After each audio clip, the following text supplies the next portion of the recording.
कीर्त के करतार से वर्धमान दिन शत शत नमः समय साराय स्वानुभूत्या चकाशते चित्स्वभावाय भावाय सर्वभावान्तरक्षिते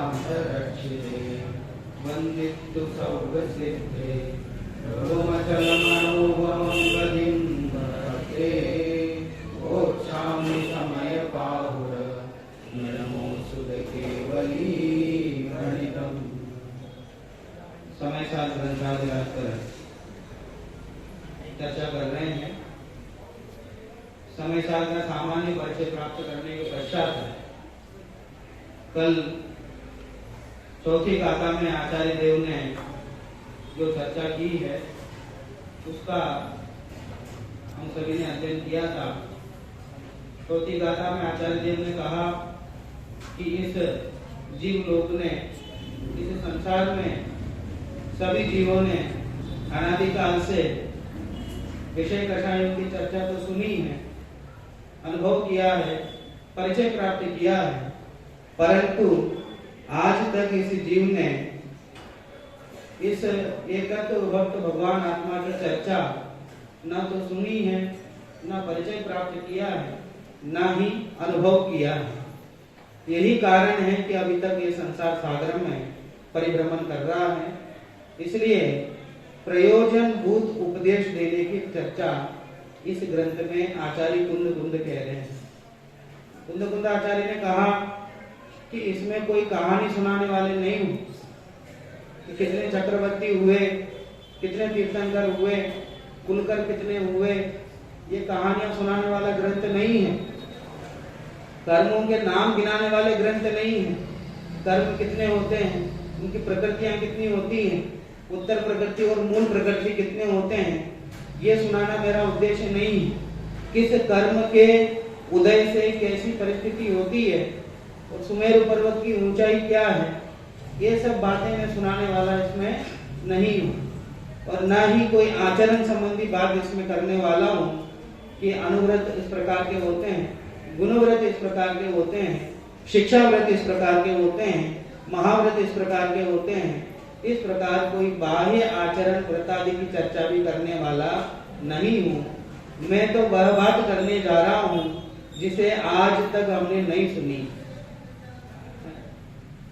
उस बात को कहने जा रहा हूँ जिस बात को पढ़ते ही, जो बात लिखी है वो ग्रंथ हाथ में लगते ही गुरुदेव श्री के मुख से निकला कि अहो यह तो अशरीरी होने का ग्रंथ है। ये ग्रंथ हाथ में आते ही उनके मुख से प्रस्फुटित हुआ। ऐसे ग्रंथ में मैं एकत्व विभक्त भगवान आत्मा की बात करने जा रहा हूँ।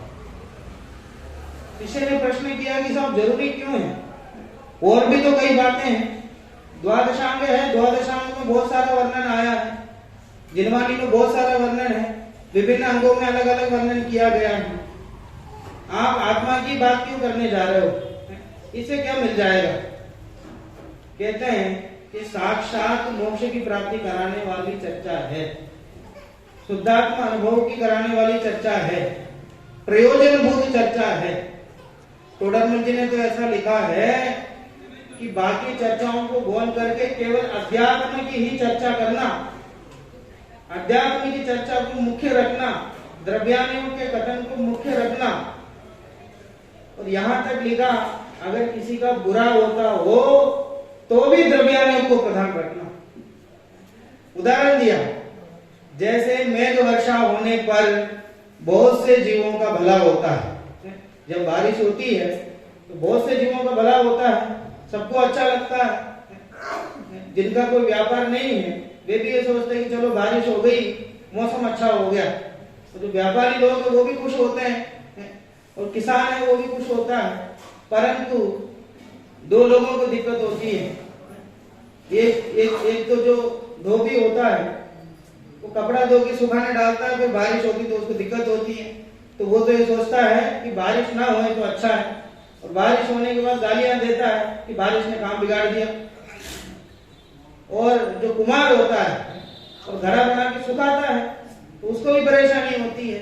तो तोडरमल जी ने कहा कि जैसे मेघ वर्षा होने पर बहुत से जीवों का तो भला होता है, कुछ जीवों का बुरा भी होता है। अब कुछ जीवों का बुरा होए ये सोच करके बारिश नहीं होए तो बहुत से जीवों का नुकसान होगा। कुछ जीवों के नुकसान को ध्यान में रखते हुए अगर बारिश नहीं मना कर देंगे तो बहुत से जीवों को नुकसान होगा। इसलिए कुछ जीवों के नुकसान हो रहा है तो होने दो। कुछ लोगों को लगता है कि तो केवल आत्मा की बात करते हैं, दूसरी कोई बात करते ही नहीं है, ऐसा लग रहा है तो लगने दो। पर इस चर्चा को कभी गौण मत करना कि सबसे मुख्य चर्चा तो यही है जिससे आत्म कल्याण का सीधा संबंध है, ऐसी चर्चा इसमें आई है। इष्टोपदेश में तो यहाँ तक लिख दिया, जीव जुदा पुद्गल जुदा, यही तत्व को सार, बाकी जो कुछ और है यही को विस्तार। इसी का विस्तार है, जीव जुदा पुद्गल जुदा, बस इतनी बात समझनी, बस और कुछ नहीं। द्वादशा का सार यही है, पूरी जिनवानी समझने का सार यही है, करोड़ों वर्ष तक तप करने का सार यही है, तपस्या करने का, साधना करने का सार यही है कि जीव जुदा पुद्गल जुदा। कि साहब ये तो एक लाइन की बात है, आधी लाइन की बात है, ये तो समझ में आ गई ना। अरे ये केवल सुनने से समझ में नहीं आती, बार बार सुनने से समझ में नहीं आती, ये अनुभव करने की चीज है, चिंतन करने की चीज है। जिस प्रकार कोई वृक्ष हो, पर आगे कोई पौधा उगा हो, उसको निकाल फेंकने में कितना समय लगता है? उसमें क्या समय लगता है? 1 सेकंड में निकाल के फेंक दिया। कोई 10 वर्ष का पेड़ हो तो उसमें मेहनत ज्यादा लगती है, कोई 50 वर्ष का पेड़ हो तो कोई 100 वर्ष का पेड़ हो तो 1000 वर्ष का पेड़ हो तो ये संभव नहीं है। आप उसको उखाड़ के फेंक ही नहीं सकते हैं, कहां कहां जाएंगे। और ऐसे पेड़ होते हैं जिनकी जड़ें बहुत गहरी होती हैं, और ये अनादिकाल का पेड़ है, अनादिकाल से चला आ रहा है। ये विद्या तो अनादिकाल से चला आ रहा है।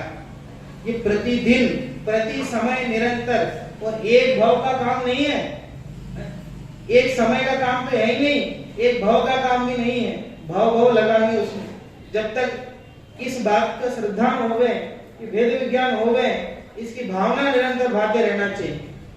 और बनारस जी ने तो ऐसा लिखा कि जब तक सिद्ध नहीं होवे तब तक वेद विज्ञान की भावना भानी चाहिए। किसी ने पूछा कि साहब वेद विज्ञान की भावना कब तक भानी चाहिए? अब तो समय दर्शन हो गया, अब मान लीजिए किसी को समय दर्शन हो गया, उसके बाद तो छोड़ दें कि नहीं, कि जब तक सिद्ध नहीं बन जाते तब तक वेद विज्ञान की भावना भानी चाहिए, ऐसा उन्होंने लिखा। और ये चौथी गाथा में आचार्य देव ने कहा, उस प्रमेय जो कभी आज तक हमने जाना ही नहीं है उसकी चर्चा में करने जा रहा हूं, इसलिए बहुत ध्यान से सुनना। ऐसा कहकर के उन्होंने कहा कि जो मुमुक्षु हैं, वास्तव में मोक्ष की इच्छा रखते हैं, उन्हें सदा ही प्रति समय ही आत्मा की चर्चा करनी चाहिए, उसी का परिचय प्राप्त करना चाहिए और उसी के अनुभव प्राप्त करना चाहिए। और ऐसी जो चर्चा करते हैं उनके ही समीप रहना चाहिए, उनसे निरंतर इस उपदेश को बड़े प्रेम पूर्वक सुनना चाहिए, क्योंकि सम्यक दर्शन में देशना लब्धि का भी बहुत प्रमुख स्थान है। यद्यपि 4 लब्धियां तो मिथ्या दृष्टि को भी हो जाती है, परंतु 5वीं लब्धि जो है, जिसे सम्यक दर्शन होना हो, उसी को होती है। फिर भी देशना लब्धि का बहुत बड़ा स्थान है। तो देशना लब्धि में ये नहीं है कि कुछ भी कुछ का उपदेश को ग्रहण कर लें। मुख्य रूप से जो वेद विज्ञान की चर्चा है उसे ही ग्रहण करने में देशना लब्धि आती है। और ऐसी देशना लब्धि इस ग्रंथ में आई है, वेद विज्ञान की चर्चा आई है। इसलिए कुंद आचार्य कहते हैं इसी की चर्चा करना, इसी में जीवन लगाना। पूज्य गुरुदेव श्री ने तो 19 बार सभा में वांचन किया। और जो सभा में वांचन करता है, जो हमारे शास्त्री विद्वान बैठे हैं सभी, बहुत बड़े बड़े विद्वान मुझसे ही बैठ के सुनते, तो मुझे भी थोड़ा संकोच होता है। इतने बड़े विद्वान जिनको मैंने देखा है, जिनको देख के सीखा है, जिनका मैं जूनियर रहा हूं, उनके सामने कैसे प्रतिपादन करूं। पर आप सबने बड़े प्रेम से मुझे यहाँ बिठाया है, कहा है कि सुनाओ, हम तो सुनेंगे। तो ये मतलब ये बात यहाँ ये कहना चाह रहे हैं कि ये वास्तव में करने योग्य बात यही है और बड़े प्रेम से सुनने योग्य है। पद अपद नहीं देखते हुए कौन बड़ा है कौन छोटा है, ये सब नहीं देखते हुए एकमात्र इसी बात को सुनने की बात है। कि सबसे बड़ा पंडित कौन है? कि साहब पंडित सबसे बड़ा कौन है? कि साहब जिसके पास ज्यादा ज्ञान हो, जिसके पास बहुत जानकारी हो, जिसके पास बहुत प्रमाण हो, एक बात को 10 तरीके से समझाए, 100 तरीके से समझाए, 100 प्रमाण देवे, 100 ग्रंथों की परिभाषा दे दे कि साहब वो पंडित बड़ा पंडित है कि नहीं? स्वरूपानंद जो स्तोत्र है उसमें लिखा है पंडित कौन है? जो वेद विज्ञान की चर्चा करता है वो सच्चा पंडित, जिसे वेद विज्ञान हुआ वो सच्चा पंडित। कि साहब जिंदगी में यही बात करते रहे, जीव जुदा पुद्गल जुदा, यही बात करते रहे कि इसके अलावा कोई सच्चाई है ही नहीं है, इसके अलावा जिससे कल्याण हो ऐसी चर्चा है ही नहीं है। जिनका भी कल्याण आज तक हुआ है उन सबको इसी चर्चा से हुआ है, और जिनका भी हो रहा है वर्तमान में उनको इसी चर्चा से हो रहा है, और भविष्य में भी जिन्हें कल्याण होगा उन्हें इसी चर्चा के माध्यम से होगा। इसलिए यहाँ कुंद कुंद आचार्य ने कहा सुध परिचिदान भूता सब से भी काम भोग बंद कहा एक सुवलंबो नवरिण सुलभो विहत्तस्य। सबकी सुनी अनुभूत परिचित भोग बंधन की कथा, पर से पृथक एकत्व की उपलब्धि केवल सुलभ नहीं है। ऐसा कहकर के अनंत बार हमने ये किया है, कार्य किया है। अष्ट पहाड़ों में, भाव पहाड़ों में ऐसा लिखा है कि हमने इतनी बार आहार ग्रहण किया है, और इतने बार आहार ग्रहण किया, उसको एकत्रित किया जाए तो सुमेरु पर्वत से भी बड़ा तो ढेर खड़ा हो जाए, पर्वत खड़ा हो जाए। और इतनी बार मुनि दीक्षा ली है, वो क्या पीछे कमंडल इकट्ठा करे तो भी सुमेरु पर्वत जितना बड़ा हो जाए। इतना पानी पिया कि समुद्र से भी ज्यादा पानी हमने पी लिया है। अनंत बार से ये सब कर दिया, पर आत्मा की उपलब्धि नहीं हुई तो कहाँ कमी रह गई? तो कुंद कुंद आचार्य कह रहे हैं कि यहाँ कमी रह गई है। इस चर्चा को समझने में भूल रह गई है, इसमें जीवन लगाने में भूल रह गई है, इसलिए कल्याण नहीं हुआ। बाकी सब तो ठीक है, बाकी सब व्यवहार तो चलता रहेगा, पर वास्तव में चिंतन में ये विषय नहीं आया कि सचमुच इसमें मेरा ही हित भाषित होता है, ऐसी परिणति नहीं जगी, तब तक कल्याण होने वाला नहीं है। इसलिए इस ग्रंथ में जो चर्चा करने जा रहे हैं समय साधना आगे, उसकी दुर्लभता का उन्होंने संदेश कुंद कुंद आचार्य ने दिया। फिर 5वीं गाथा में उन्होंने कहा कि उसी एकत्व विभक्त भगवान आत्मा को मैं दिखा रहा हूं। तो कैसे दिखा रहा हूं? नीचे विभव से, अपने वैभव से दिखा रहा हूं। ऐसा नहीं है कि शास्त्रों में लिखा है और मैंने पढ़ के सुना दिया, मैंने अपने अनुभव से प्रमाणित किया, प्रमाणित करके मैंने स्वयं को अनुभव किया है, देह से भिन्न स्वयं को मैंने देखा है, तो फिर मैं तुम्हें बता रहा हूं कि ये बात सच है। केवल शास्त्र के आधार से नहीं, अपने उन्होंने स्वानुभव प्रमाण उसमें लगाया है। स्वानुभव प्रमाण करके मैं इस बात को बता रहा हूं, इसलिए चिंता करने की कोई आवश्यकता नहीं है। निश्चिंत होकर के इस मार्ग में लग जाओ। और चरणानी चूलिका में प्रवचन सार में क्या लिखा आचार्य अमृतचंद्र ने, जो दीक्षार्थी पुरुष है जिसको दीक्षा लेनी है वो घबराता है कि साहब कैसे क्या होगा, दीक्षा ले लेंगे तो कैसे क्या आचरण, कैसा क्या रहेगा, आत्मा का अनुभव कैसे कर पाएंगे, सौम्य लीनता कैसी होगी, चटवे सापे गुणस्थान कैसे होगा, और अंतर मुहूर्त में इधर से उधर कैसे संभव है। तो अमृतचंद्र आचार्य ने उन्होंने कहा कि क्या कहा, अरे हम खड़े हैं ना यहाँ, साक्षात मोक्ष मार्ग के हम खड़े हैं ना, क्यों चिंता करते हो? वैसे यहाँ कह रहे हैं कि मैंने अनुभव से जाना है इस बात को, केवल गप्पे नहीं है, मैंने अनुभव से इस बात को प्रमाणित किया है, इसलिए चिंता करने की कोई बात नहीं है। तुम तो निश्चिंत होकर के इसमें जीवन लगाओ, इसी चर्चा में जीवन लगाओ, ऐसा कहा। तो 6वीं 7वीं गाथा में जिनागम की महत्वपूर्ण गाथा है, जो हमारे विद्यार्थी हैं, स्नातक हो तो जानते हैं। तो कर्ता कर्म अधिकार और जीवाजीव अधिकार का अलग पाठ्यक्रम चलता है स्मारक में। तो एक प्रश्न तो निश्चित होता है शांति जी साहब का, जब जीवाजीव अधिकार का चलता है तो पूर्व रंग और जीवाजीव अधिकार का, तो जिनागम की महत्वपूर्ण गाथा पर प्रकाश डालिए, एक प्रश्न निश्चित होता है। और उधर से जो वो गाथाएं चलती हैं तब उसमें समय सार की महत्वपूर्ण गाथा, जो 73वीं गाथा है, उसमें तो समय सार की महत्वपूर्ण गाथा है। और 49वीं गाथा और ये छठवीं सातवीं गाथा, ये दोनों जिनागम की महत्वपूर्ण गाथा है। दृष्टि का विषय इसमें मुख्य रूप से आया है, जिसके माध्यम से आत्मानुभव हमको करना है। आत्मानुभव करने की विधि क्या है, किस पर दृष्टि करनी है, उसकी चर्चा इन दोनों गाथाओं में आई है।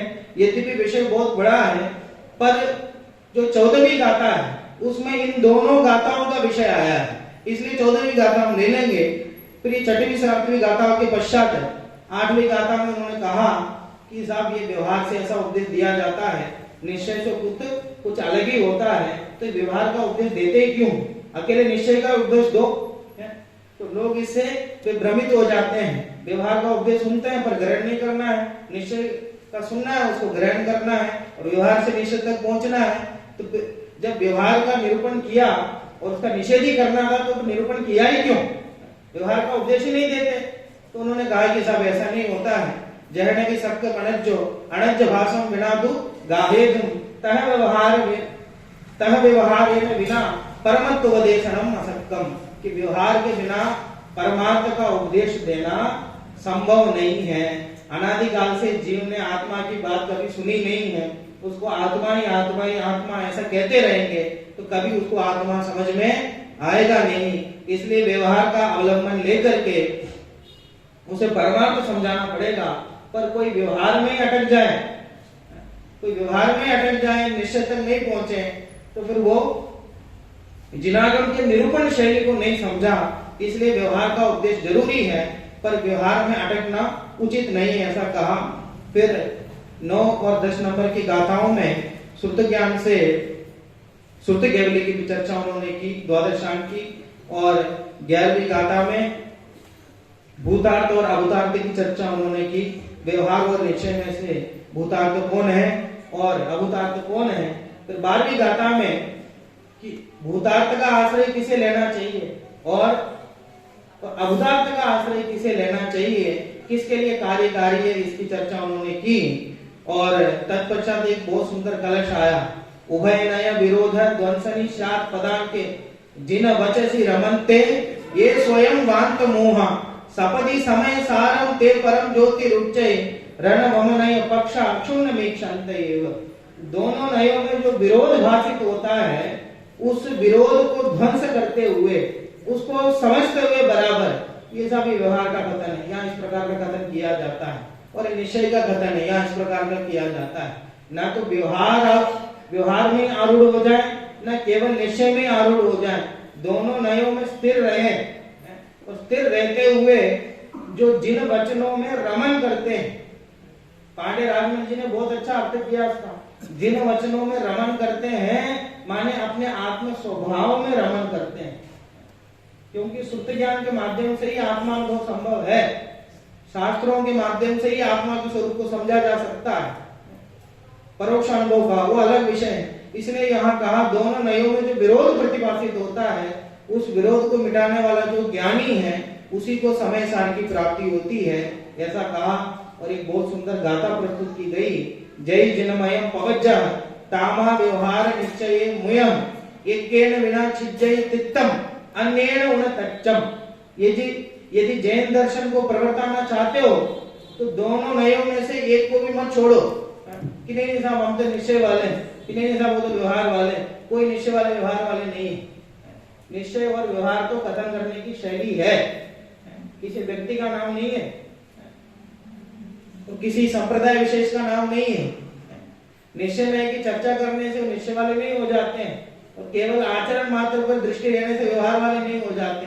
ये तो कथन करने की शैली है, और ये एक ही वस्तु के कथन करने की शैली है, एक ही वस्तु में एक ही समय में निश्चय भी है और व्यवहार भी है, एक ही वस्तु में उस कथन करने की शैली है। इसलिए कि अगर जैन मत में परिवर्तन करना चाहते हैं तो दोनों में से एक नए को भी हमें नहीं छोड़ना है, न निश्चय को न व्यवहार। निश्चय को छोड़ देंगे तो तत्व का लोप हो जाएगा, और व्यवहार को छोड़ देंगे तो तीर्थ का लोप हो जाएगा। इसलिए निश्चय का भी आश्रय लेना है और व्यवहार का भी आश्रय लेना है। व्यवहार का निषेध करना ही व्यवहार का आश्रय लेना है। क्या कहा? व्यवहार का निषेध करना ही व्यवहार का आश्रय लेना है। उन्होंने लाठी का उदाहरण दिया, क्या हस्तावलंब ऐसा शब्द दिया। उन्होंने जिस प्रकार कोई लाठी रखते हैं, कोई बुजुर्ग हो जाते हैं, चलने में समस्या होती है तो लाठी लेकर के चलते हैं, और जब चलने का प्रयोजन पूरा हो जाए तो उसके बाद उसका क्या काम कि नहीं साहब बहुत सहयोग किया इसने, हमें वहां तक चलने में तो उसने बहुत सहयोग किया, अगर ये नहीं होता तो फिर हम कैसे चल पाते। तो सदा अपने साथ ही रखे, सोते समय, उठते समय, बैठते समय में भी कि साहब इसके साथ ही हम सोएंगे, सारा काम जो है इसके साथ ही करेंगे, क्योंकि इसने बहुत बड़ा योगदान दिया है। कि नहीं कि वो चलने का प्रयोजन पूरा हो गया तो बाहर दरवाजे पर रख के चले जाते हैं, उसके आगे उसका कोई काम नहीं। इसलिए निश्चय तक पहुंचाना ही व्यवहार का काम है, तो व्यवहार का आश्रय ही निश्चय तक पहुंचने के लिए लेना है और उसके बाद उसका त्याग कर देना है। इसलिए दोनों को लेना है। केवल निश्चय का अवलंबन ले तो निश्चयाभासी, पंडित बनारसी दास जी जो निश्चयाभासी हो गए थे, उन्होंने स्वयं ने वर्णन किया है। समय सार उन्होंने पढ़ा, समय सार पढ़ करके वो भ्रष्ट हो गए। उन्होंने क्या समझा कि मैं तो सिद्ध समान हूं, मैं तो सिद्ध हूं, केवल ज्ञानी हूं। तो वो दो चार मित्र एक कमरे में चले जाते थे और सारे कपड़े उतार देते थे और कहते थे हम तो मुनि हो गए, हम तो केवल ज्ञानी हो गए, सिद्ध हो गए। उन्होंने गलत समझ लिया था। तो केवल निश्चय का अवलंबन रहेगा तो निश्चयाभासी हो जाएगा। 4 बिंदु गिनाए उन्होंने तोड़रमल जी ने निश्चयाभासी के प्रकरण में। वर्तमान में ही सिद्ध समान अपने आप को समझता है और केवल व्यवहार का ही आश्रय लेंगे, आचरणों में ही लगे रहेंगे, क्रियाओं में ही लगे रहेंगे तो व्यवहाराभासी हो जाएंगे। और कोई ऐसा बोलेंगे साहब हम तो निश्चय को भी मानते हैं तो व्यवहार को भी मानते हैं, तो सही हो जाएंगे ना। उनको भी नहीं छोड़ा तोड़रमल जी ने, उनको कह दिया उभयाभासी। जो व्यवहार को सही स्वरूप नहीं समझते हुए व्यवहार को भी ग्रहण कर लेते हैं और निश्चय का सही स्वरूप नहीं समझते हुए निश्चय को भी ग्रहण कर लेते हैं कि साहब हम तो दोनों पार्टी वाले हैं, जिसकी सरकार आ जाए हमारी उसकी पार्टी है, ये भी अच्छी है वो भी अच्छी, क्यों इसे बिगाड़ना क्यों उससे बिगाड़ना, ये भी बढ़िया है वो भी बढ़िया है। ऐसे कहने वाले उभयाभासी हैं,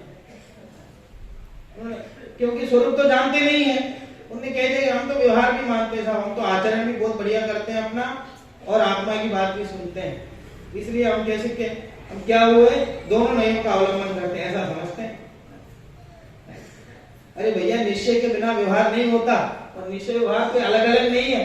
अलग करके समझते हो कि हम व्यवहार को भी मानते हैं निश्चय को भी मानते हैं, उभयाभासी हो गए ना, दो भेद कर दिए ना।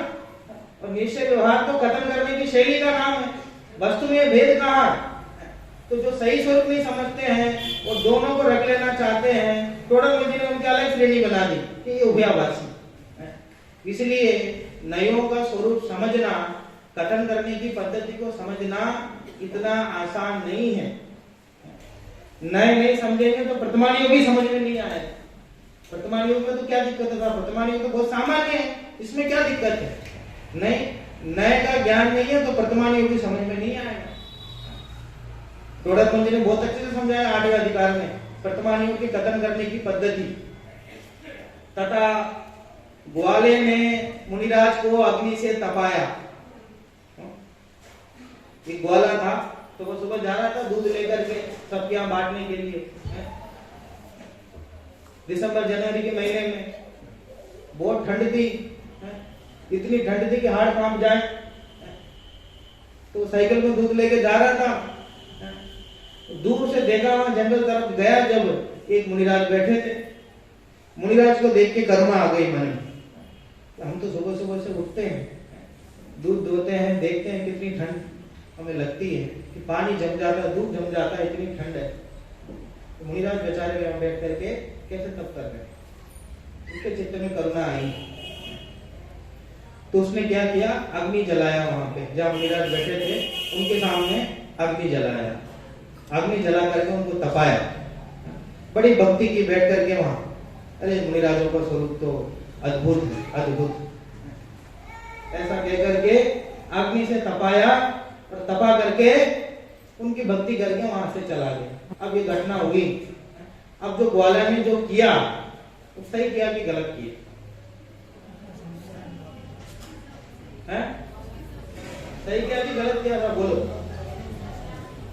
है? ये तो जैन दर्शन में यही तो दिक्कत है। एक जवाब आप दे ही नहीं सकते, इसलिए मौन रह जाते हैं लोग, बोलना ही नहीं है। सही बोलेंगे तो भी पंडित जी पकड़ लेंगे, गलत बोलेंगे तो भी पकड़ लेंगे। तो इनको तो अपनी बात सही सिद्ध करनी है, इसलिए जवाब ही नहीं देते, बस आप सुनाते जाओ, बस हमें कुछ लेना देना नहीं। हमें तो ऐसा समय दर्शन चाहिए। आनम तानम कछु न जानम पंडित वचनम प्रमाणम। पंडित जी ने जो कहा वो सही है कि हमें तो ऐसे समय दर्शन मिल जाए, विषय की गहराई में नहीं जाना है। पंडित जी जो जो कह रहे हैं वो सब सही है, शास्त्र में जो जो लिखा हो वो सब सही है, पूरा द्वादशाय में सही है साहब, पूरा जिनाय में सही है। हमें तो सस्ता वाला समय दर्शन चाहिए कि जो कहा है वो सत्य है, बस ऐसी श्रद्धा कर लो बस। अरे क्या कहा है उसकी गहराई में तो जाओ, क्या विषय चल रहा है उसको समझो तो सही, विषय से जुड़ो तो सही। मैं तो वहां कक्षा लेता हूं, कोई भी किसी भी विषय की कक्षा लेता हूं तो कक्षा के अंत में बच्चों को कहता हूं कि कोई प्रश्न हो तो पूछो। कई बार प्रश्न पूछते हैं बच्चे, वो कई बार नहीं पूछते हैं। कोई भी प्रश्न नहीं करता, तो जब दो स्थिति बनती है तो कोई प्रश्न नहीं पूछता। या तो सब उसको समझ में आया हो, या तो उसको कुछ भी समझ में नहीं आया हो। मैं तो दूसरी स्थिति समझता हूं, कुछ समझ में आया तो कुछ ना कुछ प्रश्न तो करेगा ही सही। पर जब दूसरी स्थिति बनती है, कुछ समझ में नहीं आया, बस आ गए, सुन लिए और चल दिए, इसलिए फिर प्रश्न नहीं करते हैं। प्रश्न करना बहुत जरूरी है। स्वाध्याय के 5 अंक अन्य ग्रंथों में गिनाए और टोडरमल जी ने तो 5 अंक के 10 अंक कर दिए। 5 अंक के 10 अंक कर दिए। क्यों? कि सुनना फिर प्रश्न करना, समझना फिर प्रश्न करना, चिंतन करना फिर प्रश्न करना, आमने करना फिर प्रश्न करना। तो एक एक अंक के साथ प्रश्न करना जोड़ दिया उन्होंने कि प्रश्न करना इतना जरूरी है। क्योंकि पहले तो आचार्यों ने लिख दिया 2000 वर्ष पहले, तो उस समय तो प्रश्न करने वाले थे, और टोडरमल जी के समय में आते आते कम हो गए, श्रोता भी सामान्य हो गए, देखा देखी परंपरा की रीति से चलने लग गया। तो टोडरमल जी ने प्रश्न करने को मुख्य रख दिया कि प्रश्न करना तो जरूरी है, प्रश्न किए बिना समझ में नहीं आएगा, केवल बैठ के चले जाएंगे तो समझ में नहीं आएगा, आपस में विचार करना जरूरी है। और हमारे शांति जी साहब के पास प्रश्न करने जाते हैं तो कहते हैं पहले अपने बच्चों से पहले बात करो, अपने क्लास वालों से चर्चा करो, इस प्रश्न पे पहले चर्चा करो, फिर मेरे पास आओ, फिर भी समझ में नहीं आए तो मेरे पास आओ, इससे बाकी बच्चों को भी लाभ हो जाएगा। खैर, जो अपनी बात चल रही थी कि प्रतिमान योग को भी अगर नहीं होगा, स्वरूप नहीं जानेंगे तो नहीं समझ सकते हैं। कि एक दृष्टि तो ऐसा लगता है कि ग्वाला ने अच्छा किया, क्या दिक्कत है,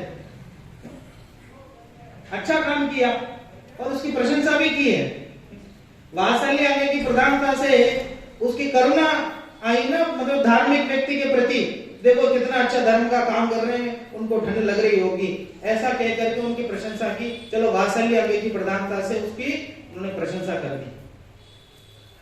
और क्या कहा दूसरे में कि ये गलत है। बोले क्यों?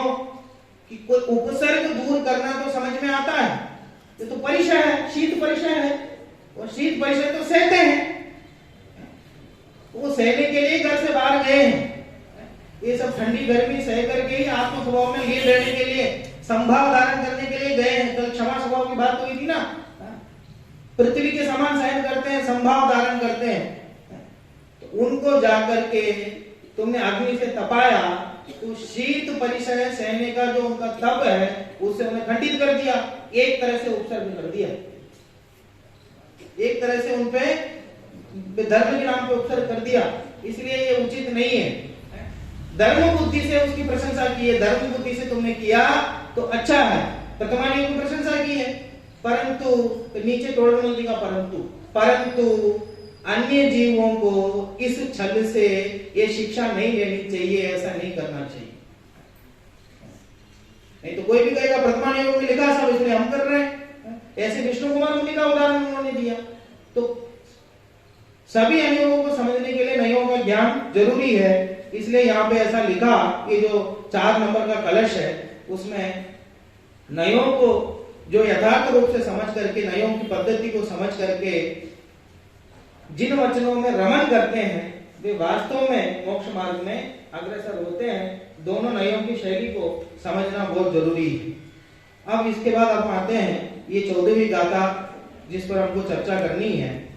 6वीं 7वीं गाथा में जो दृष्टि का विषय आया है, उस विषय को इस 14वीं गाथा में संक्षेप रूप में कहा गया है। तो इसलिए हम उसको समझना तो उस विषय को है, पर इस गाथा के माध्यम से समझेंगे। देखिए, शुद्ध नय के विषयभूत भगवान आत्मा कैसा है, अथवा ऐसा कहो कि भगवान आत्मा को शुद्ध नय कैसे देखता है, शुद्ध नय से देखने पर भगवान आत्मा कैसे नजर आता है, इसकी चर्चा इस गाथा में आई। जो पश्यति अपाणम अबद्धपुट्ठम अनन्ययम नियतम अविशेषम संयुक्तम तम शुद्धनयम वियाणी। अबद्धपुट्ठ अनन्य नियत अविशेष जाने आत्म को संयोग विरहित भी कहे, जो शुद्ध नय उसको कहे। क्या कहते हैं? देखिए, जो पश्यति अपाणम, जो आत्मा को देखता है, कैसे देखता है? अबद्ध पुट्ठम माने अबद्ध स्पृष्ट, जो आत्मा को अबद्ध देखता है कि कर्मों से बंधा हुआ नहीं है, कि आज तक कर्मों ने इसको छुआ भी नहीं, अबद्ध है, अनादिकाल से अभी तक अबद्ध है। आज सिद्ध पूजन में हम पढ़ रहे थे ना, पंक्तियां आ रही थी, अरे आबाल सभी गोपाल सुलभ सबको, तो उसी की चर्चा है इस गाथा में। आगे देखिए, अबद्ध और अस्पृष्ट दोनों लेना है इसमें, अबद्ध भी है और अस्पृष्ट भी है, कर्मों से बंधा नहीं है और कर्मों से स्पर्शित नहीं हुआ, कर्मों ने आज तक इसको अनादिकाल से छुआ ही नहीं है। कि साहब कैसी बात कर रहे हो, अनादिकाल से तो कर्मों ने ही इसको बांध रखा है। हमने तो यही पढ़ा कि कर्मों की वजह से ही हम 4 गतियों में परिभ्रमण कर रहे हैं, और यहाँ ऐसा लिखा है कि नहीं, ये पूरी बात सुनो तो समझ में आएगा। अबद्ध है, अस्पृष्ट है, अनन्ययम अन्यता से रहित है, अन्य नहीं, कभी नारकी कभी मनुष्य, ऐसा अन्य नहीं है। नियतम नियत है, कोई गटाबड़ी नहीं होती इसमें, कम ज्यादा नहीं होता, कुछ जैसा है वैसा ही रहता है। कि साहब किसी का शोभक्षम ज्यादा होता है, किसी का कम होता है, किसी की शक्ति व्यक्तता ज्यादा होती है, किसी कम होती है, शायद में, शोभक्षम में, औदेक में, सब में गटाबड़ी तो दिखाई देती है। तो जीव है, किसी की ऊंचाई ज्यादा है, किसी की कम है, कोई कम बोलता है, कोई ज्यादा बोलता है, ये सब तो घटाबड़ी दिखाई तो देती है। आप कहते हो नियत है, ऐसा कैसे संभव है? अब उसका जवाब आगे देंगे टीका में। अविशेषम कि कोई विशेष नहीं, विशेष पने से रहित है, सामान्य है, और असंयुक्तम किसी के संयोग में आया नहीं आज तक। ये जो आत्मा है, जो पश्यति अपाणम, जो आत्मा को ऐसा देखता है, अबद्ध है, अस्पष्ट है, अनन्य है, नियत है, अविशेष है और असंयुक्त है, आज तक किसी के संयोग में, किसी पदार्थ के संयोग में आया नहीं। राग के संयोग में भी नहीं आया, राग के संयोग में नहीं आया है तो कर्म बंधन कैसे होता है? राग द्वेष करता है जिससे कर्म बंध होता है, और कर्म बंध से ही चतुर्गति भ्रमण होता है। और ये कह रहे हैं कि असंयुक्त है, विकारी भावों में संयुक्त नहीं है। तम उसको, जो आत्मा को ऐसा देखता है, इस दृष्टि से देखता है, परद्रव्यों से और अपने द्रव्य में भी जो गुण भेद है, पर्याय भेद है, यहाँ परद्रव्य की चर्चा नहीं है। परद्रव्यों से भेद ज्ञान नहीं करा रहे हैं, यहाँ 100 द्रव्य से भेद ज्ञान करा रहे हैं।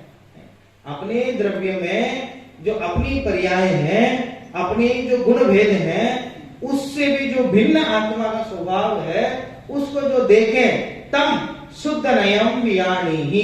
हे शिष्य, उसको शुद्ध नय जानना, उसको शुद्ध कहा। अगर इसको शुद्ध कहेंगे और जो आत्मा को बद्ध देखेगा, आत्मा को स्पष्ट देखेगा, आत्मा को अन्य अन्य देखेगा, आत्मा को अनियत देखेगा, आत्मा को विशेष देखेगा, आत्मा को संयुक्त देखेगा, उसको क्या कहेंगे? इसको शुद्ध कहा। तो शुद्ध का विपरीत क्या है? अशुद्ध। तो व्यवहार न्याय के कथन को, जिसमें दोनों द्रव्यों को मिला करके कथन करता है, उसको क्या कहा? अशुद्ध। इसका अर्थ तो यही है। इसको भूतार्थ कहा, उसको अभूतार्थ कहा। और ये भूतार्थ माने सत्य, जो सत्य कथन करें उसको भूतार्थ बोलते हैं, और जो असत्य कथन करें उसको अभूतार्थ बोलते हैं। देखिए, ये तो गाथा में जो बात आई है। अब इसको टीका में आप देखिए, टीका में विस्तार से एक एक विशेषण जो जो आया है। देखिए, पहला विशेषण कौन सा? अबद्ध स्पष्ट, अनन्य और नियत, अविशेष और असंयुक्त। इस एक एक विशेषण को उदाहरण के माध्यम से समझा है, इसलिए इस गाथा को मैंने चुना है। और छठवीं सातवीं जो गाथा, उसमें दृष्टि के विषय जो आया है, पर वो बहुत विस्तार से है, उसमें तर्क प्रमाण की चर्चा ज्यादा है।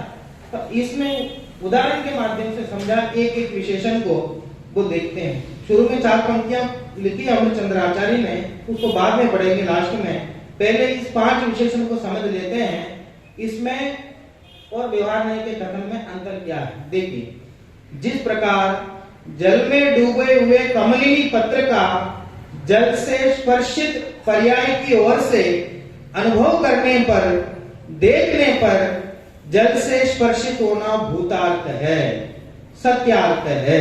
क्या कह रहे हैं? पहली बात, जल में डूबा हुआ कमलिनी पत्र, तो कमल का पत्र है, कमल का जो उसका पत्र होता है, उसमें पत्ते जो होते हैं वो जल में डूबे हुए हैं। तो उसका फूल भी, वो भी डूबा रहता है, तो वो उसमें डूबे रहते हैं।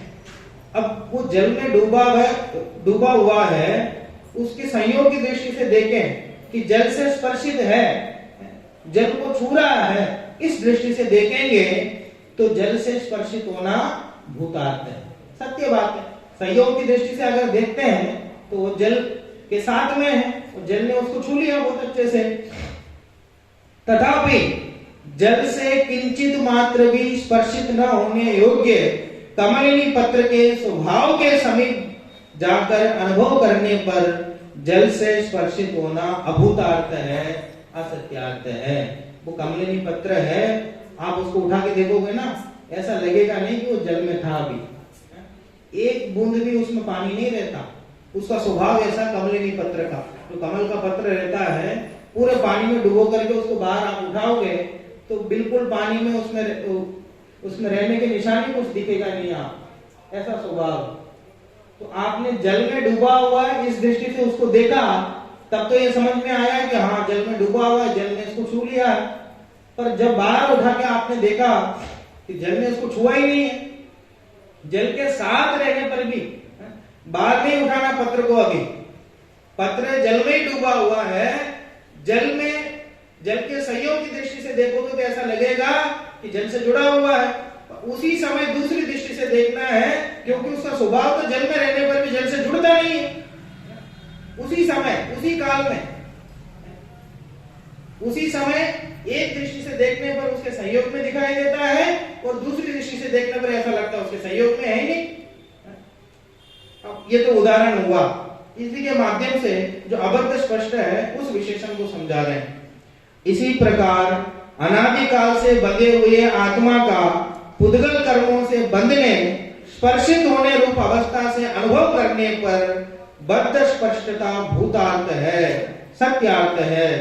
तथापि पुद्गल से किंचित मात्र भी स्पर्शित न होने योग्य आत्म स्वभाव के समीप जाकर अनुभव करने पर बद्ध स्पर्शता अभूतार्थ है, असत्यार्थ है। अनादिकाल से बंधे हुए कर्म हैं और कर्मों के साथ ही है। अनादिकाल से जहां जहां कर्म है वहां वहां आत्मा है, जहां हमारे कर्म है वहां हमारा आत्मा है। कर्म के बिना एक क्षण भी नहीं रहा है। कर्मों से रहित पना तो सिद्ध अवस्था में होता है। ये संसारी आत्मा है, निरंतर कर्मों के साथ ही है।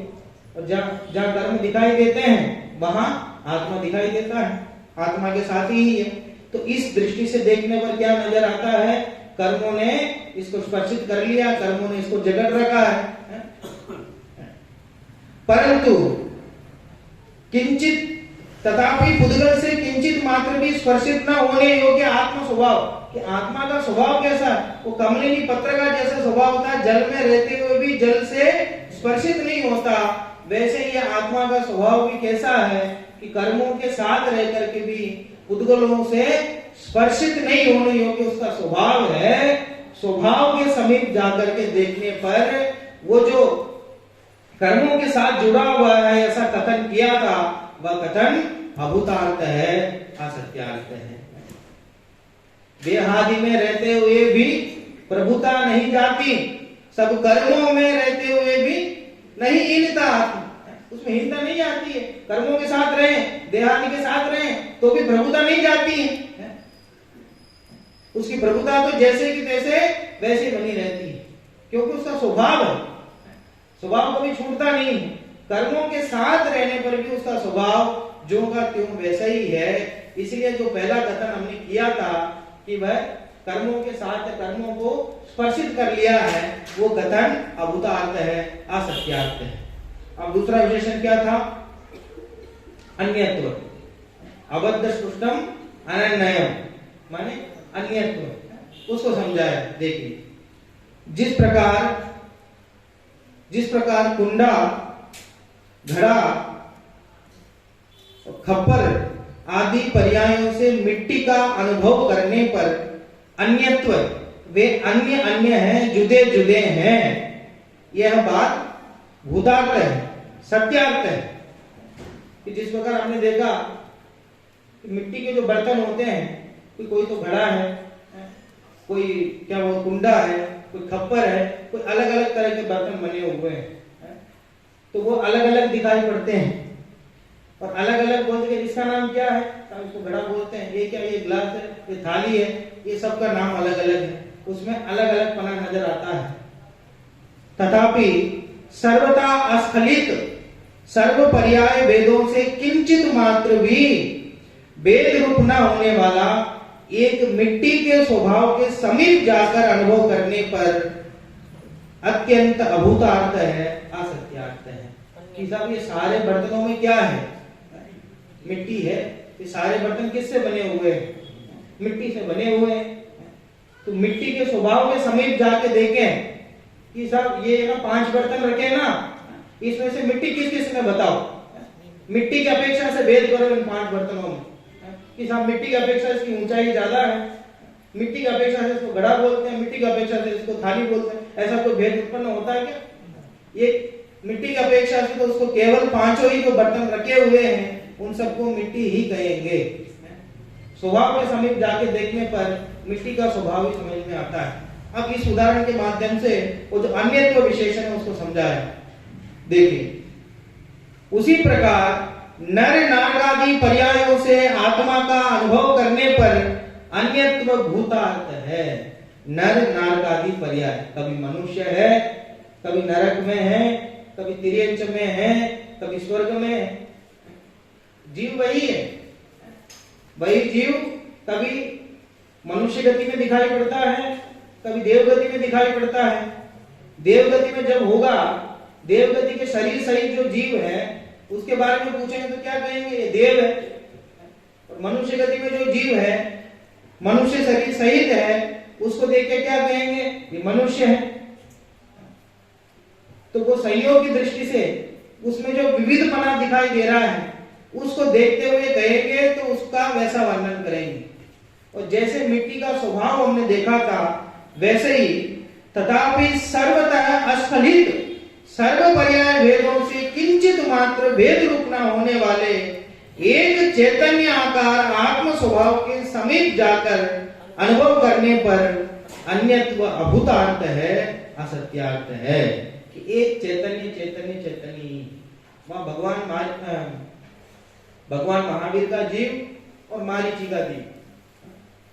और जो मारीची का जो जीव है, वो घटना हम सुनते हैं तो उसके प्रति द्वेष आता है, तो कैसा नालायक, उसी परिवार का है और साक्षात तीर्थंकर विराजमान है, इनसे बढ़िया उपदेशक कौन हो सकता है। उनकी बातें सुन के भी उनके प्रति उसकी श्रद्धा नहीं हुई और बाहर आके 363 मत चलाए, उसके प्रति द्वेष आता है। और शेर की पर्याय में जब सम्यक दर्शन हुआ तो उसके प्रति करुणा आती है कि साहब उसके बाद उसने सब क्या अन्न जल त्याग कर दिया था, तो छना हुआ जल पिया, फिर देह उसने त्याग किया बड़ी मुश्किल से। ये सुनते हैं तो त्रियंश गति में जब वो रहा तब उसके बारे में सुनते हैं, तब उसके प्रति करुणा आती है। और भगवान महावीर की पर्याय में जब वो जीव आया तब उनके बारे में सुनते हैं तो गर्व का अनुभव होता है कि देखो हमारे भगवान महावीर ऐसे रहे, उन्होंने ऐसा कार्य किया, वीर महावीर अतिवीर ऐसा कार्य किया। तो अब इस दृष्टि से देखने पर, एक पर्याय में देखने पे तो द्वेष होता है, एक में करुणा आती है, एक में राग होता है।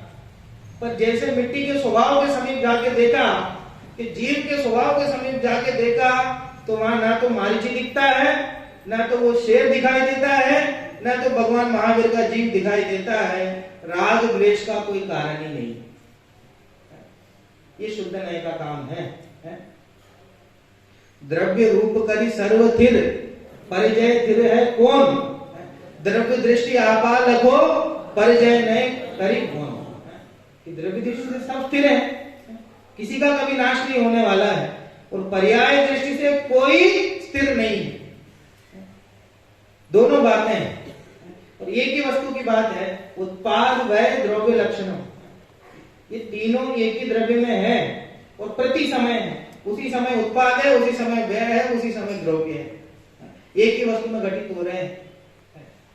तो तीनों जब एक ही वस्तु में है तो क्या करें कि साहब मेरा तो नाश भी होता है और मैं नया उत्पन्न भी होता हूं और उसी समय बना भी रहता हूं। पर जयचंद छाबड़ा क्या कहते हैं कि भैया ये तो वस्तु का स्वभाव है उत्पाद व द्रव्य से युक्त होना, पर हमें क्या करना है, द्रव्य दृष्टि आपा लखो। हमें तो क्या करना है, द्रव्य दृष्टि को लखना है, उसको ग्रहण करना है। तो कभी विनाश नहीं होने वाला जो द्रव्य दृष्टि है, पर्याय रूप नहीं होने वाला जो द्रव्य दृष्टि है, उस दृष्टि को ग्रहण करना है, उससे ही राग द्वेष से रहित हो सकते हैं। और परिचय नय करी गौण, और पर्याय जो दृष्टि है उसको गौण करना है, उसका निषेध नहीं कर सकते, वो तो वस्तु का स्वभाव है। इसलिए कोई क्या अनित्य बना हो, नित्य बना इसको घटित करना हो, कि ऐसे तो सिद्ध को भी कह सकते हैं सब अनित्य, निरंतर नाश हो रहा है। उत्पाद व द्रव्य तो उनका भी है, उत्पाद और व्यय तो उनका भी है, तो सिद्ध को भी कोई कह दे, पर वास्तव में देखें द्रव्य दृष्टि से अचलित हैं। और जो विशेषण उन्होंने गिनाए मंगलाचरण में वो स्वभाव के हैं, सिद्ध पर्याय के यद्यपि उन्होंने गिनाए, और वास्तव में देखा जाए तो वो विशेषण स्वभाव रूप से हम में भी घटित होते हैं। इसलिए टीका में अमृतचंद्र आचार्य ने सिद्धों की स्थापना की है। देखिए अब इसके बाद जो अगला विशेषण है उसको समझाते हैं। देखिए जिस प्रकार समुद्र का वृत्ति हानि रूप अवस्था से अनुभव करने पर अनियतता भूतार्थ है, सत्यार्थ है, तथापि समुद्र के नित्य स्थिर स्वभाव के समीप जाकर अनुभव करने पर अनियतता अभूतार्थ है, असत्यार्थ है। अनियतता नियत बना नहीं है। जैसे समुद्र का उदाहरण उन्होंने दिया, समुद्र में ज्वार भाटे आते हैं, कभी ज्यादा हो जाता है और कभी कम हो जाता है। उसको देखें तो क्या लगता है, जब ज्यादा हो जाए तो ऐसा लगता है समुद्र बड़ा हो गया, जब कम हो जाए तब क्या लगता है, समुद्र छोटा हो गया। हिसाब घटता बढ़ता रहता है समुद्र। और समुद्र के किनारे जो नगर बसते हैं उनको ये बात पता नहीं है कि समुद्र बढ़ता करता है। वहां बड़ी बड़ी बिल्डिंग जो बनाते हैं, समुद्र किनारे जो रहते हैं, वो उस बात को जानते हैं कि नहीं है, घटते बढ़ते हैं। तो उनको इस बात का डर नहीं है कि किसी दिन ज्यादा बढ़ गया तो हमारी बिल्डिंगों को क्या होगा, हमारी इमारतों को क्या होगा, ये उनको पता नहीं है। अरे उनको पता है कि घटना बढ़ना इसका स्वभाव है, और घटते बढ़ते हुए भी अपनी सीमा से भाग नहीं जाएगा। जितनी उसकी सीमा है वहीं तक बढ़ेगा, जितनी उसकी सीमा है वहीं तक घटेगा। उसके आगे ना तो ज्यादा अंदर जाने वाला है, ना तो ज्यादा बाहर आने वाला है, इसलिए वो निश्चिंत रहते हैं। वैसे ही यहां वही बात कह रहे हैं। उसी प्रकार आत्मा का वृत्ति हानि रूप पर्याय भेदों से अनुभव करने पर अनियतता भूतार्थ है, सत्यार्थ है। क्षयोक्षम की दृष्टि से देखेंगे, किसी का क्षयोक्षम ज्यादा है, किसी का कम है। और एक अगुरु लघु गुण जो अपने एक क्या प्रत्येक द्रव्य में होता है, और यहाँ जीव द्रव्य में जो है उसकी 12 अर्थ पर्याय होती हैं, वो भी घटती बढ़ती रहती हैं। वो तो स्वाभाविक है। तो क्षयोक्षम आदि है, इनको तो हम कदाचित ऐसा कहें कि कर्मों के निमित्त से होते हैं, पर स्वभाव में जो अगुरु लघु गुण है उसके जो 12 पर्याय होती है, अर्थ पर्याय, वो निरंतर ही घटती बढ़ती रहती है।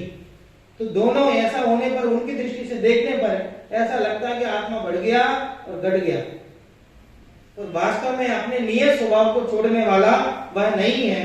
तथापि नित्य स्थिर आत्म स्वभाव के समीप जाकर अनुभव करने पर अनियतता अभूतार्थ है और असत्यार्थ है। न तो कभी घटता है न तो बढ़ता है, जो का क्यों रहता है। अच्छा, केवल ज्ञान हो जाता तो स्वभाव में क्या फर्क पड़ जाता? जब इस जीव को केवल ज्ञान हो जाए तो स्वभाव में क्या फर्क पड़ता है? स्वभाव में कुछ ज्यादा हो जाता है। अच्छा, जब वह निगोद में रहता है, अक्षर के अनंतों भाग ज्ञान रहता है, तब आत्मा के स्वभाव में क्या घट जाता है? जो निगोद में सो ही मुझ में सो ही मोक्ष मझार। वो चाहे अक्षर के अनंतों भाग ज्ञान रहे तो भी स्वभाव में कुछ घटता नहीं है। और केवल ज्ञान जैसे सबको जानने वाला ज्ञान हो जाए तो भी स्वभाव में कुछ बढ़ता नहीं है, कोई घटाबड़ी होती नहीं है। स्वभाव तो ज्यों का त्यों रहता है, इसलिए नियत। अब आगे देखिए क्या कहते हैं। अगला कौन सा विशेषण है? अविशेष। अविशेष विशेषण है। अब उसको कैसे समझाते हैं देखिए। जिस प्रकार सोने का चिकनापन, पीलापन, भारीपन इत्यादि गुण रूप भेदों से अनुभव करने पर विशेषता भूतार्थ है, सत्यार्थ है। तो इसमें सोने का उदाहरण दिया, एकत्र जी बैठो, आपको तो समझ में आ गया होगा। सोने का उदाहरण दिया, चिकनापन, जो सोने का चिकनापन है, पीलापन है वर्ण की दृष्टि से, भारीपन है कि सब उसका वजन कितना है। अलग अलग आभूषण पहनते हैं, किसी का वजन ज्यादा है, किसी का वजन कम है, तो वजन की दृष्टि से भेद कर दिया।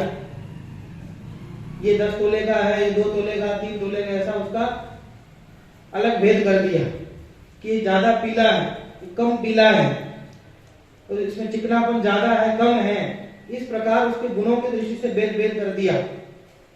तथापि जिसमें सर्व विशेष विलय हो गए हैं, ऐसे स्वर्ण स्वभाव के समीप जाकर अनुभव करने पर विशेषता अभूतार्थ है, असत्यार्थ है।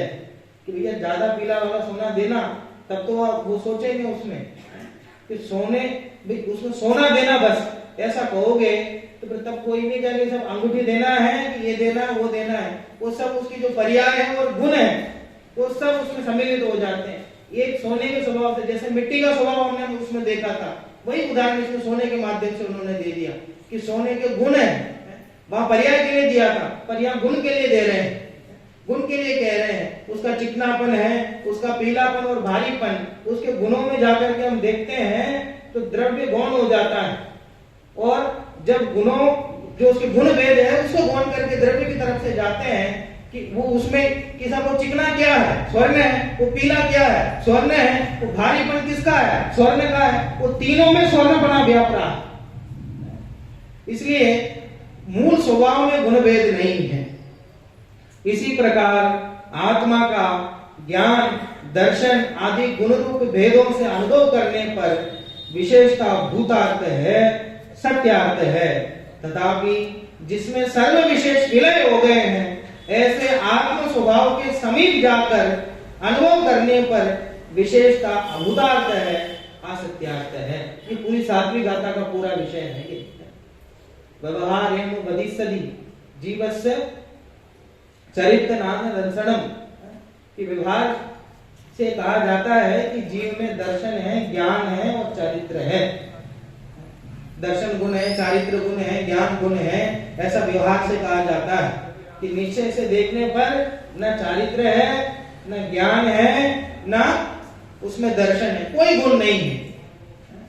क्योंकि निश्चय से गुण भेद है ही नहीं आत्मा में। गुणों के समूह का नाम है, समूह रूप से द्रव्य रूप से अनुभव में आता है।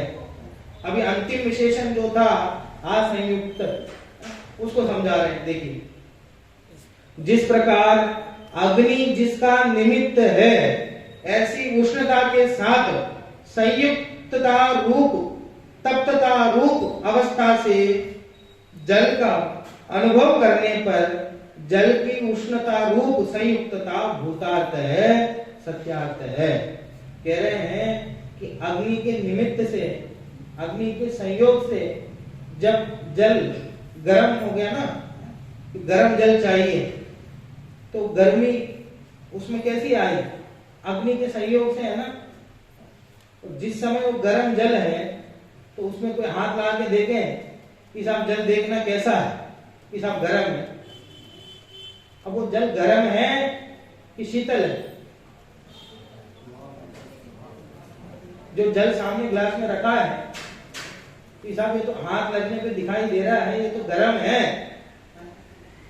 तो गर्म है कि शीतल? तो इसको आप रखे रहने दोगे 1 घंटा तक, 2 घंटे तब शीतल होगा। अभी कहां इसमें शीतल बना है?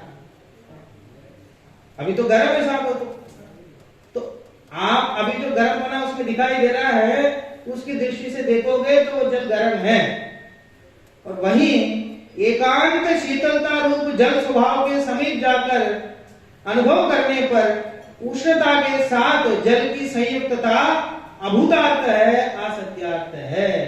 कि अगर जल का स्वभाव शीतल नहीं होता तो वो गर्म पानी अपने आप ठंडा कैसा हो जाता है?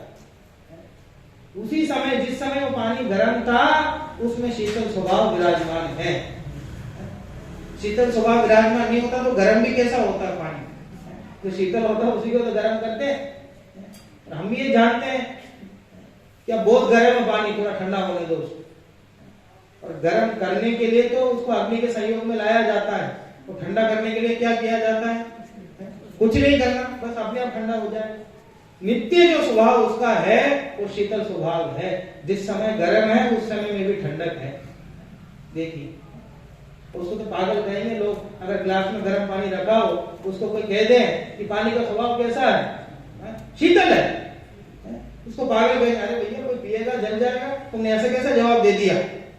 पर यहाँ उल्टा कह रहे, उसके अनुभव करने वाले वास्तव में द्रव्य दृष्टि वाले होते हैं, स्वभाव को जानने वाले होते हैं। अब उदाहरण के माध्यम से क्या समझा रहे हैं? उसी प्रकार कर्म जिसका निमित्त है, ऐसे मोह के साथ संयुक्तता रूप अवस्था से आत्मा का अनुभव करने पर संयुक्तता भूतार्थ है, सत्यार्थ है।